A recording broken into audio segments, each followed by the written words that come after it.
আর রান্না করতে পারবো না, ভালো লাগছে না, মনে হচ্ছে কেউ রান্না করে দেখ, খেতেও ইচ্ছে করছে না, ঠান্ডা লাগছে, জল খাটতে পারবো না।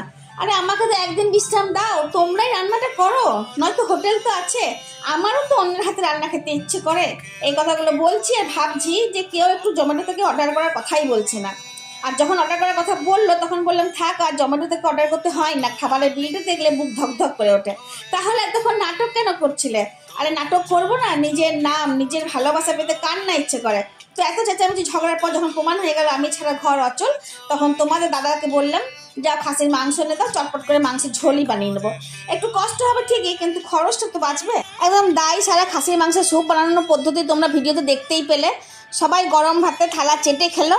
আর আমিও এটা বুঝতে পারলাম যে আমি রোজগার না করলেও ঘরের সবাই আমার জন্য রোজগার করবে বা করতে পারে।